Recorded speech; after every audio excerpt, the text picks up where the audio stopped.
Macbeth is a tragic tale of gaining what you most desire at the expense of being destined to lose it all.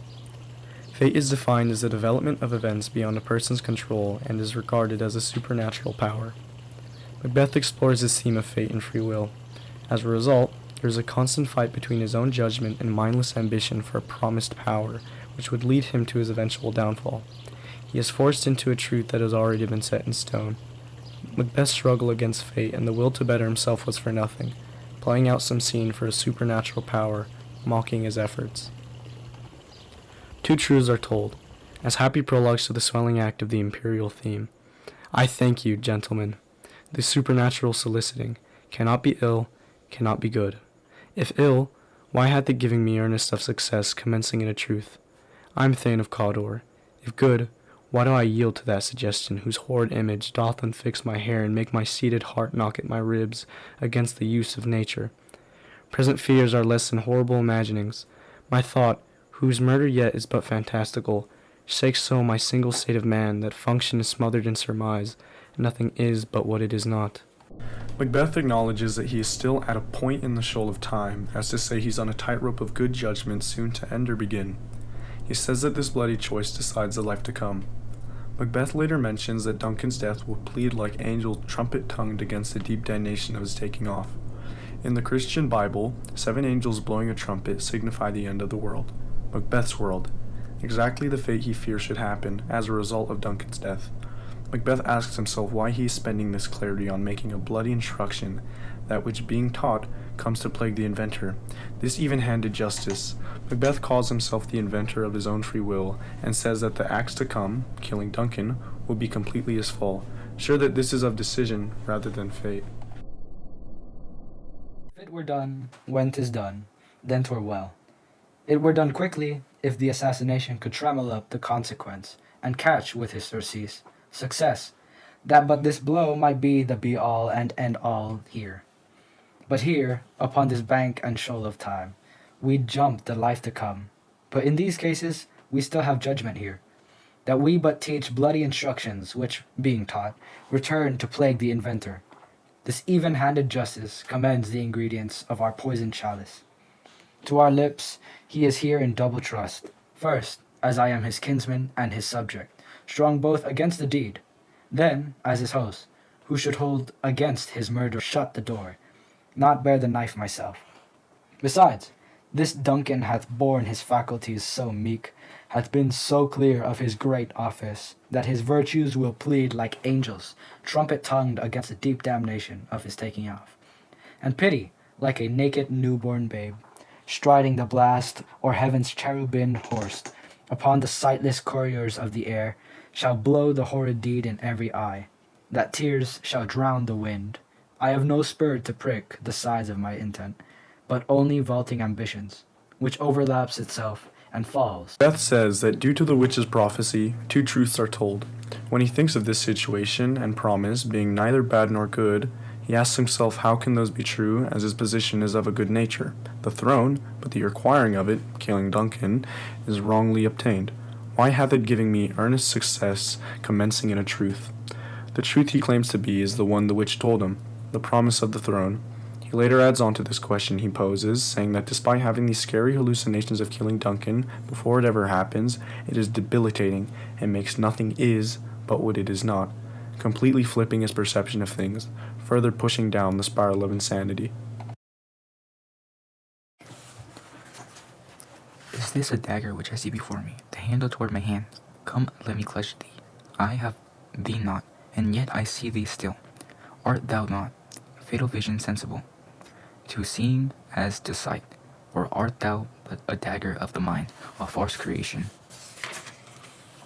Proceeding from the heat oppressed brain, I see thee yet, in form as palpable as which I now draw. Thou marshallest me the way that I was going. Such an instrument I was to use, or else worth all the rest. I see thee still, and on thy blade and dungeon gouts of blood, which was not so before. There's no such thing. It is the bloody business which informs, thus to mine eyes. Now where one half world, nature seems dead, and wicked dreams abuse, the curtained sleep, witchcraft celebrates, pale Hecate's offerings, and withered mother, alarmed by his sentinel the wolf, whose how his watch, thus with his stealthy pace, with Tarquin's ravaging strides, towards his design. Hear not my steps, which way they walk, for fear thy very stones prate my of whereabout, or from the time which now suits with it. While I thread he lives, words to the heat of deeds, too cold breath gives. A bell rings. I go, and it is done. The bell invites me, hear it not, Duncan, for it's knell that summons deeds of heaven or hell.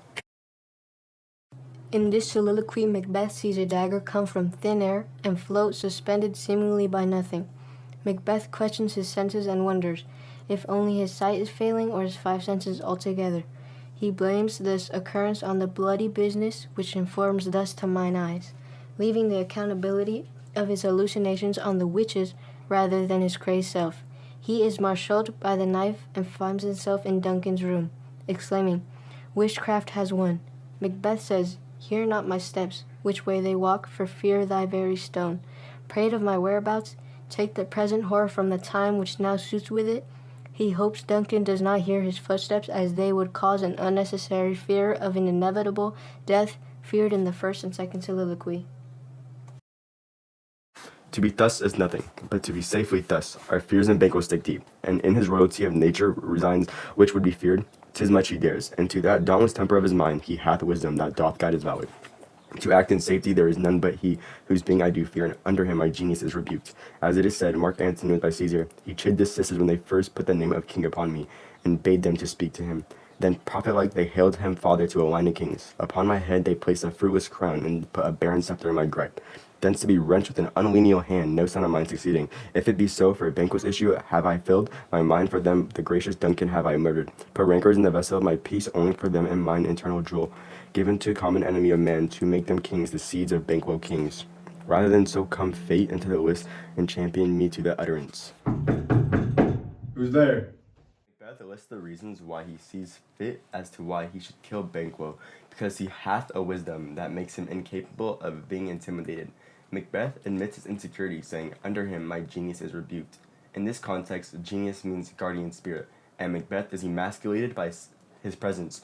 Wholly aware that Banquo is better than him, Macbeth says, "Champion me to the utterance," asking fate for a battle to the death, and two murderers and a servant promptly enter.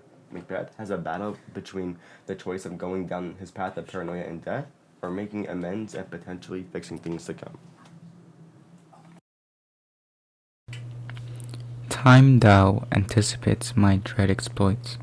The flightly purpose never is overtook, unless the deed go with it. From this moment, the very firstlings of my heart shall be the firstlings of my hand, and even now the crown to my thoughts with axe. Be it thought and done.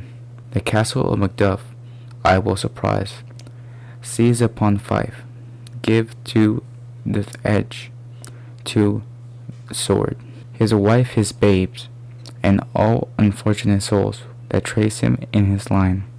No boasting like a fool. This deed I'll do before this purpose cool. But no more sights. Where are these gentlemen? Come, bring me where they are. In this soliloquy, Macbeth alludes to the fate by talking with time, saying, "Time thou anticipates my dread exploits." Macbeth says nothing will change unless he takes action and glorifies an impulsive reaction to his thoughts. He says he will crown his thoughts with actions. Be it though and done. He gives more power to his emotions and actions rather than his rationality, wasting the clarity he previously dreaded losing. Seaton, I am sick of heart when I behold. Seaton, I say, this push will cheer me ever or deceit me now. I have lived long enough. My way of life is fallen into the sear, the yellow leaf, and that which should accompany old age, as honor, love, obedience, troop of friends, I must not look to have, but in their stead. Curses, not loud but deep, mouth honor, breath, which the poor heart would also fain deny, and dare not. Seaton! Macbeth realizes that fate is finally starting to catch up to him, and panics. He reflects on life up until this point, realizing that he has no friends, but people do curse not loud, but deep. Hecate's prophecy said security is mortal chiefest enemy, as to say his confidence was one of the main reasons for his downfall. Macbeth wishes he could deny his realization that he's coming to an end, but dare not, as it is too late. He grieves the life he's poorly invested in, nobody to curse now but himself. She should have died hereafter. There would have been a time for such a word. Tomorrow and tomorrow and tomorrow creeps in this petty pace from day to day, to the last syllable of recorded time, and all our yesterdays have lightened fools the way to dusty death. Out, out, brief candle. Life's but a walking shadow, a poor player that struts and frets his hour upon the stage, and then it is heard no more. It is a tale told by an idiot, full of sound and fury, signifying nothing. Macbeth discovers of his wife's death through Sidon and struggles with existentialism as a result. With the added news of the approaching army, he accepts the fact that she should have been killed regardless and proceeds to get suicidal thoughts. Macbeth says all days of his life prior to then were in place to fools the way to dusty death. Macbeth compares his life and all lives to an actor being on stage, further pushing the fate narrative as an actor has fixed lines and story. Macbeth adds to this, saying he lives in a tale told by an idiot, full of sound and fury, signifying nothing. Fate wins and always will. A story with all respect to being original will stay original. Macbeth will forever remain chained to his fate and die as a result of his promise.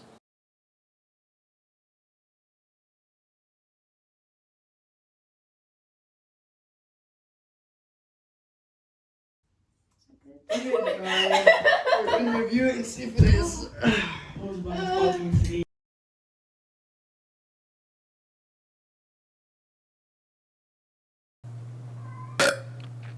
Alright, f***ing cat is crying. Let's see. Virginia, calm Let's down. see. In Virginia, oh, you fucking. Alright, try again. Okay, Actually, okay. Let's this see. is gonna In be this, the same. oh my gosh! What the? Told you he's gonna. Shut up! In this soliloquy, the witch concocted a potion made up of multiple parts of different You're beings, going way too quick. including humans.